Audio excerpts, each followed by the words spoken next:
Folks, let's talk straight. Your credit score. It's like your financial report card, a 3-digit number that tells lenders if you're good with money. A good score, say 700 or higher, opens doors. It means banks trust you. A bad score, well, that slams doors right in your face. It's really that simple.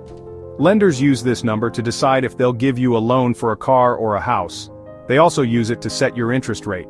A high score means you pay less. A low score means you pay more, a lot more. We want you winning with money, not losing it to high interest. That's just plain dumb. Now, why is this so dadgum important? Imagine trying to buy a home for your family, or even just a reliable car to get to work and back. With crummy credit, it's like pushing a boulder uphill in flip-flops, nearly impossible and incredibly frustrating. You might get flat-out rejected by lenders. Or, if you do get approved, the interest rates will be so high they'll make your head spin like a top. We're talking hundreds, even thousands of extra dollars wasted over the life of a loan. Good credit means better options, lower payments, and more financial peace. It's about being in control, not having debt control you and your future. And listen, it's not just about big loans like mortgages or car loans, not by a long shot. Landlords pull your credit report before they'll hand over the keys to an apartment you want to rent. Some employers even check credit histories as part of their hiring process these days.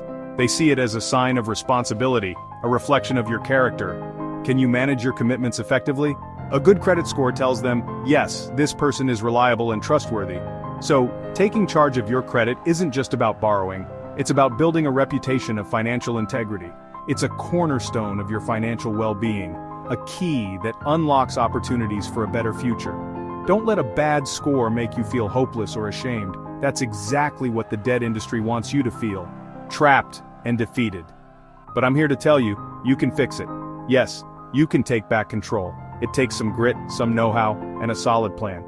But you're not alone in this journey. This isn't some complicated Wall Street secret formula. It's something everyday folks just like you can learn and master with a little effort. And when you do it yourself, that feeling of empowerment, of taking back control of your money, is absolutely incredible. So roll up those sleeves, it's time to get to work and build a credit score you can be truly proud of. Let's go. Alright team, first things first. You can't win the game if you don't know the score, and you can't fix your credit if you don't know what's on your report. To fix your credit, you absolutely must get your hands on your credit report. This document is a detailed history of your borrowing and repayment habits. It lists all your credit accounts, like credit cards and loans, your payment history on those accounts, and any public records like bankruptcies or collections. Think of it as a roadmap of your financial past, showing all the turns and bumps. Don't stick your head in the sand. Facing the truth is the first step to changing your financial future for the better, I promise you. Now, here's the good news. You don't have to pay a single dime to see these reports. That's right, it's completely free, no strings attached. By federal law, you are entitled to one free copy of your credit report from each of the 3 main credit bureaus, Equifax, Experian, and TransUnion, every single year. The only official website to get these free reports is annualcreditreport.com. Write that down. Don't get tricked by imposter sites that try to sell you stuff or ask for a credit card number up front. Just go to annualcreditreport.com. It's safe, secure, and it's your right as a consumer. Once you request your reports, and yes, I want you to get all 3 because they can have different information and you need the full picture. Set aside some quiet time to review them. Grab a bright highlighter and a notepad, maybe a cup of coffee. Go through each report carefully, line by line, like you're searching for gold. Check your personal information, name, address, social security number. Verify every account listed. Does it belong to you? Are the balances and payment histories correct down to the penny? It might seem a little overwhelming at first, but treat it like you're inspecting a house before you buy it. You're looking for any cracks or problems that need fixing immediately. Why pull reports from all 3 bureaus, you ask? Well, creditors don't always report to every bureau consistently, so Equifax might have an error that Experian doesn't, or TransUnion might show an account the others miss entirely. Since you don't know which report a future lender, landlord, or even an employer might pull, you need to ensure all 3 are accurate and up to date. This isn't just busy work, folks.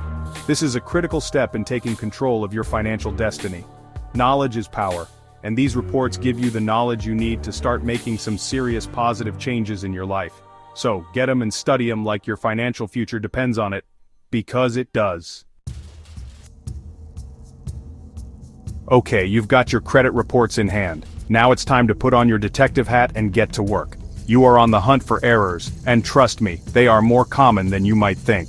The Federal Trade Commission has found that millions of Americans have errors on their credit reports that could be hurting their scores. These mistakes can unfairly drag down your score, costing you real money in higher interest rates and lost opportunities. Common goofs include accounts that aren't even yours, payments marked late when you paid on time, or old negative information that should have disappeared years ago. These aren't just little typos, they can be big, hairy deals. So, what specific gremlins are you looking for in these reports? Scrutinize your personal information, wrong addresses, misspelled names, or, heaven forbid, an incorrect social security number can cause big mix-ups and headaches. Look for accounts you don't recognize. This could be a major red flag for identity theft, which is a whole other can of worms you need to deal with immediately and aggressively. Check for any accounts incorrectly reported as late or delinquent when you know you are on time. Are there duplicate accounts listed making your debt look bigger than it is? Any closed accounts still showing as open? Or accounts with incorrect balances or credit limits? Make a detailed list of every single thing that doesn't look right. Found an error? Don't just sit there and fume or throw your hands up in despair.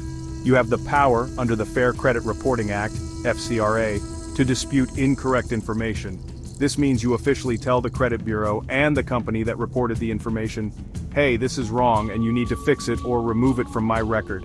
You'll need to write a clear, factual dispute letter.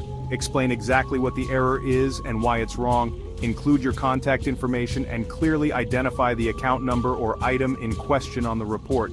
Keep your emotions out of it, just stick to the facts, be professional and be firm. When you send your dispute letter, always, and I mean always, send it by certified mail with a return receipt requested. This gives you undeniable proof that they received your dispute. Also include copies, never send your originals, of any documents that back up your claim, like bank statements showing a payment, canceled checks, letters from creditors confirming an account is closed, or a police report if you're dealing with identity theft. The credit bureau generally has 30 to 45 days to investigate your dispute. They must forward your information to the creditor who reported the item. If the creditor can't verify the information, or if it's found to be inaccurate, it must be corrected or deleted. Be persistent and follow up.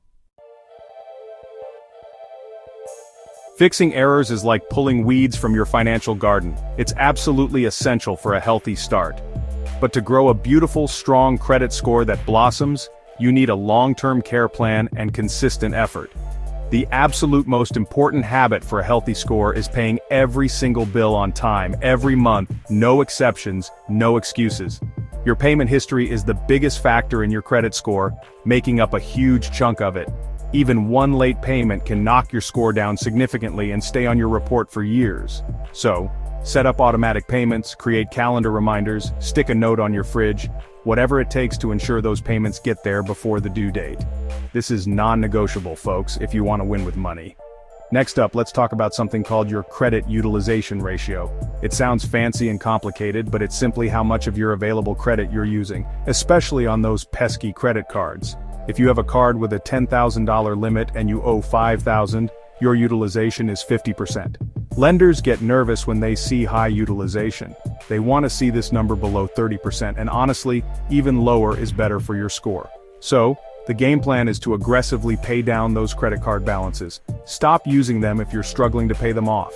Get on a written budget, find extra money by cutting expenses or working more, and throw it at that debt until it's gone forever. Be wise and cautious about opening new credit accounts. Every time you apply for new credit, whether it's a store card or a new loan, it usually results in a hard inquiry on your report, which can cause a small, temporary dip in your score.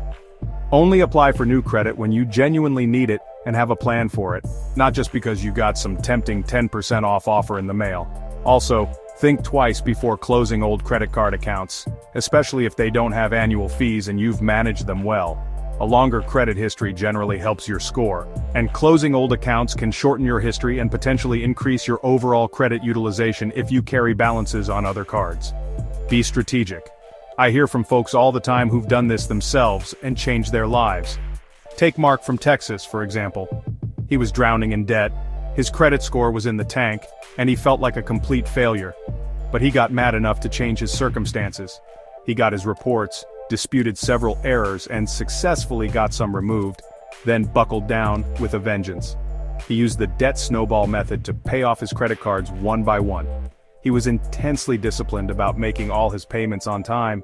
It took him 2 hard years, but Mark raised his score nearly 200 points and bought his first house. He told me, "Dave, it was the hardest but most rewarding thing I've ever done for my family."